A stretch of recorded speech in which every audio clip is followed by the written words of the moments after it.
Good morning. Today I'm going to provide you with an overview of my leadership change project for Rowan University, which took place over the past two practicum semesters at Collingswood High School in Collingswood, New Jersey. I will begin with the problem I addressed throughout my change project, followed by the data to support such a change. I will then explain what my project's objectives were and provide further justification for my actions as well as more specific data-based goals.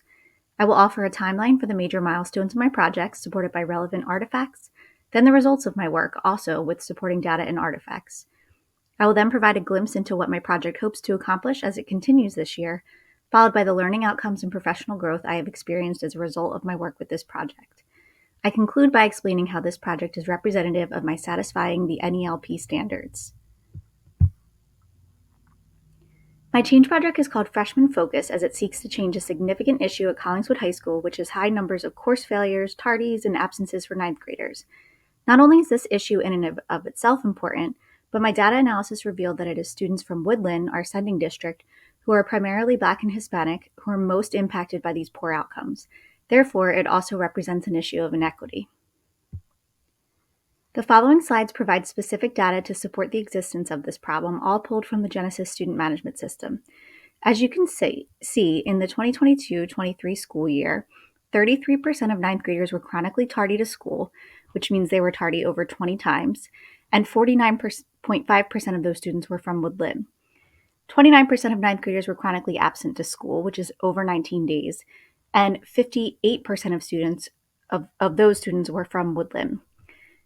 25% of ninth graders failed one course for the year. 12% of ninth graders failed more than one course for the year, over which the majority of the students were from Woodland, and 98% of students from Woodland are Black and Hispanic. Here's a graph that provides a breakdown of the makeup of the 2022-23 ninth graders by home district. As you can see, Collingswood students account for over half of students, whereas Woodland students account for only a quarter of the population. However, when we disaggregate the data by home district, Woodland students account for over half of the students failing one or more courses.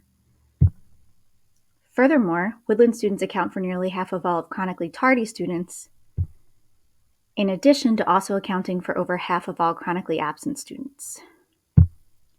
Finally, as you can see here, Woodland students are primarily Black and brown, with fewer than 2% of students being white.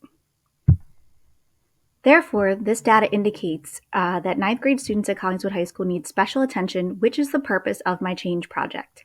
Specifically, to improve their outcomes, my change project sought to achieve the following objectives, which I will explain in more detail in the following slides.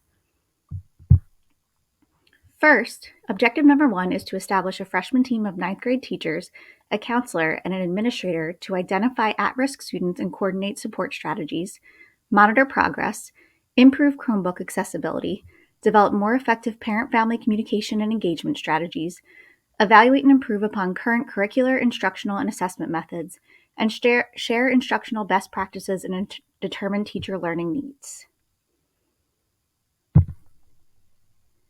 My second objective was to develop and implement a tutoring program that would provide academic support to struggling ninth graders, as well as alleviate tardies and absences for students who attend. Objectives 3 and 4 were to reduce course failures in the first marking period for this year's ninth graders as compared to last year's, and reduce tardies and absences in the first marking period for this year's ninth graders as compared to last year's. This project is necessary because not only does the data reveal that we have an issue of inequity, but we're also not in alignment with our current school mission and vision. Our school mission is to build on the strengths of our diverse school community and provide an inclusive and supportive environment that inspires and empowers every student. Yet it's clear from the inequity represented in this issue that we are falling short of this mission. Additionally, our school vision is to foster the qualities necessary for students to serve as contributors to an equitable and socially just community. But if our own school community lacks equity and social justice, we cannot expect our students to serve as contributing members to a community that is. In addition, research has shown that ninth grade is a pivotal year for students, particularly when it comes to attendance and achievement, which are the two major focal points of my project. For example, a 2005 NCTE study published by the Department of Education states that by ninth grade, attendance was shown to be a key indicator specifically correlated with high school graduation. Therefore, if we do not focus on improving student attendance, our students are at risk of not making it to graduation, which we know has a significant negative impact in their lifetime earning potential. In addition, regarding achievement, one F in a year-long course in the 9th grade decreases the probability of graduating by 30 percentage points, even if a student has strong test scores, and two Fs in 9th grade decrease the probability of graduating by over 50%. Therefore, if we expect our students to succeed in our high school and fulfill our mission and vision, then we need to focus our efforts on improving their attendance and academic performance. After having collected and disaggregated the data for my project throughout the Building Organizational Capacity course last spring and meeting with the freshman team, we set these specific goals for this year's freshmen in the first marking period in comparison to that of last year's 9th grade class. Regarding chronically tardy students, last year in the first marking period, 27% of 9th graders were chronically tardy. So this year we hope to get that percentage down to less than 20%. Regarding chronically absent students, 22% of last year's 9th graders were absent 5 or more days in first marking period, so I hope to see fewer than 15% this year. In terms of failing one course for the first marking period, we hope to see a 5% drop, similar to multiple course failures in the first marking period, which we hope to see a 3% drop. To achieve these goals, the work of the freshman team took place throughout the course of both practicum semesters, although the bulk of the work was achieved while school was in session this past marking period. To prepare for our work, however, in May and July, I collected and compiled relevant data to be shared with the team. In August, I was able to establish the team members and communicate project goals and set meeting dates. And in September, October, and November, we met 4 times over the course of those months to communicate our work and progress routinely. Here's an example of one of our freshman team agendas. This artifact is from our first meeting, which took place on September 21st. As you can see, it lists the participants, and I was fortunate to have a great turnout for this first meeting. And then our agenda is right there with our notes added in blue. Some highlights of this agenda include the addition of the participation of our MTSS and SEL coaches, as well as our SAC, all of whom were pivotal to the success of this project, as well as our designation that our departmental PLC time also be dedicated to some of the change project work, specifically each department's evaluation of their curriculum, grading practices, and instructional and assessment methods to ensure equity, fairness, and cultural responsiveness. Next, one of the most significant hurdles I faced in this project involved the development and implementation of the tutoring program. This is due to the fact that when I designed the project back in spring, I was told by multiple administrators that we had allocated in our budget the resources necessary to fully fund a tutoring program. However, this summer I found out that this was not the case, so I spent most of my summer and early September collaborating with various colleagues, including administrators and those in the Wellness Center, to determine how we could implement a tutoring program without funding. Fortunately, through collaboration with many of my colleagues, we were able to develop a primarily volunteer-based tutoring program with National Honor Society students and senior leaders who needed or wanted service hours making up the bulk of our tutors, in addition to the MTSS coach and SEL coach providing tutoring through our Wellness Center.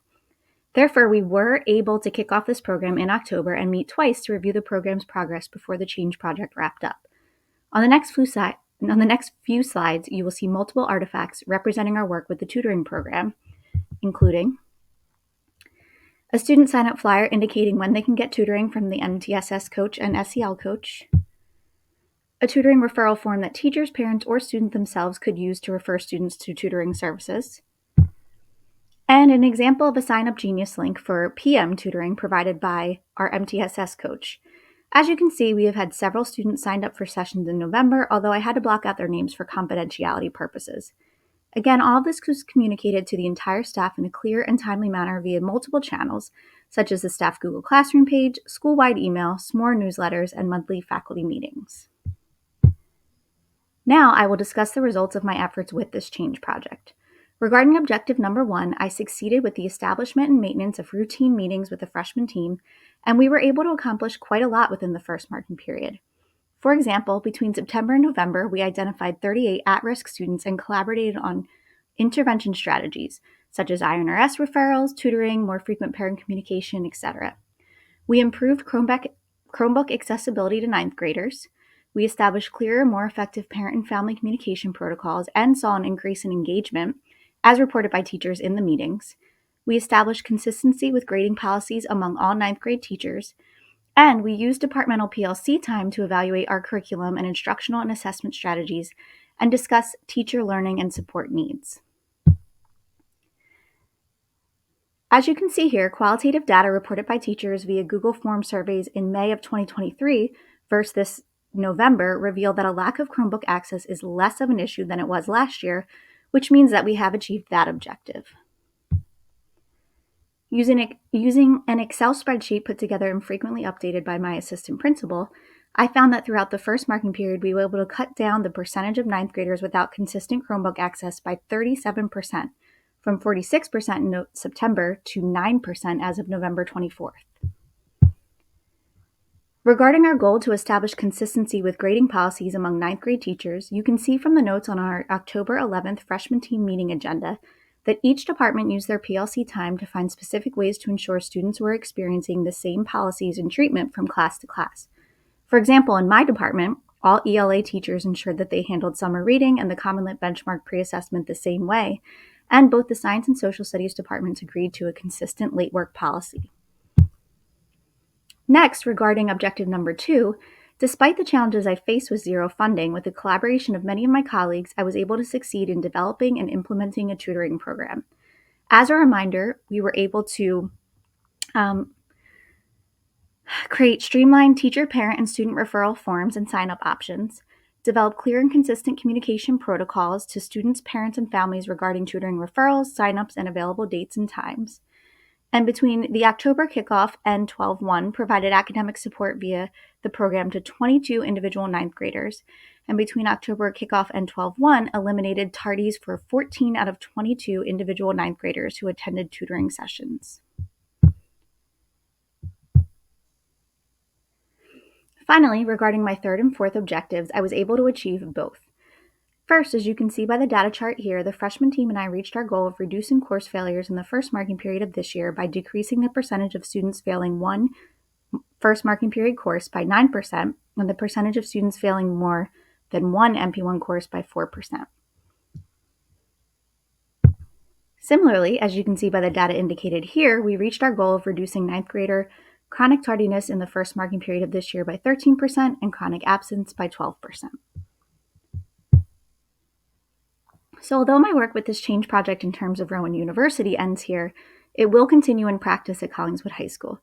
For example, my future goals as the school year continues are to maintain these freshman team meetings to continue our work, use PLC time to continue evaluating our curriculum, instructional methods, and assessments for cultural responsiveness, increase student attendance to and engagement with the tutoring program, monitor progress to ensure ninth grade achievement and attendance rates remain steady or continue moving in the right direction, and evaluate our progress at the end of each marking period to determine next steps. While this project's main goal was to boost student achievement and better align my work with my school's mission and vision, I was also fortunate to experience significant learning and professional growth throughout the course of this project. For example, I saw firsthand just how powerful shared leadership and collaboration are in achieving goals. Essentially, none of this project's objectives could have been achieved without the help and support of my colleagues who are willing to share in the ownership and leadership of this project.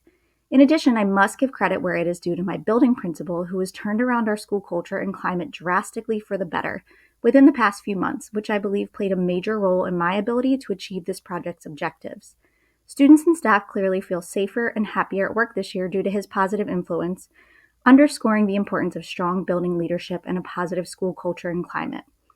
Finally, my work with this project reinforced my belief in the power of dedicated time for teachers and staff to collaborate on shared goals. Although we had to make time for our freshman team meetings, the time departments were given during PLCs was essential to our goals. And as a future building leader, I'm committed to ensuring that I do everything I can to create time in the schedule for staff collaboration. Regarding professional growth, due to my work with this project, I feel more prepared and comfortable delegating tasks to my colleagues and relying on their support to achieve shared goals. I've strengthened my skills in data collection, analysis, and disaggregation, as well as finding ways to organize data so that it can be easily understood and shared by all stakeholders. Finally, my collaboration with my colleagues and my observations of my principal throughout this practicum semester has helped me improve my own parent and family engagement and communication strategies, which will again continue to serve me well in both my current career as an ELA teacher and in my future career as a school administrator. Finally, I will take a moment to review how this project aligns with the NELP standards, and my work in its implementation proves that I have met each standard. First, standard number 1, mission vision improvement. This project was created specifically to improve freshman outcomes and aligned with the mission and vision of inclusivity and equity. For NELP Standard 2, Ethics and Professional Norms, the project encouraged reflective practice of ethics of grading, not only for me, but also for my colleagues. It was founded on integrity, fairness, and equity, and it promoted ethical behavior in staff, students, and families. For NELP Standard 3, Equity, Inclusiveness, and Cultural Responsiveness, again, it was aligned with our mission and vision of inclusivity and equity, and it was based on school-based and demographic data and designed specifically to reduce inequity. For NELP Standard 4, Learning and Instruction, it emphasized the importance of consistency and coherence among courses throughout the ninth grade experience, and it included a focus on determining teacher needs and providing instructional support. For NELP Standard 5, Community and External Leadership, it involved efforts to increase parent and family engagement and determine best practices and involvement while also promoting student independence and self-efficacy. For NELP Standard 6, Operations and Management, it required evaluation of current school processes, policies, and operations to determine the impact on student success. And the outcomes of this project do have implications for significant change regarding the operations and management of the building. For NELP Standard 7, Building Professional Capacity, it evaluated staff learning needs and worked to provide relevant PD and resources, and it encouraged shared leadership and sustainability. And finally, for NELP Standard 8, Internship, it required ample time and focus in addition to traditional teaching responsibilities, and it required communication and collaboration with all stakeholders, including teachers, administrators, child study team, counseling, administrative staff, parents and families, etc. If you have any question or comments, I'm very happy to answer them. You can contact me at my work email, lkriebel@collegek12.org, or via my Rowan account, krieb65@students.rowan.edu. Thank you so much for your time, and here's a list of references.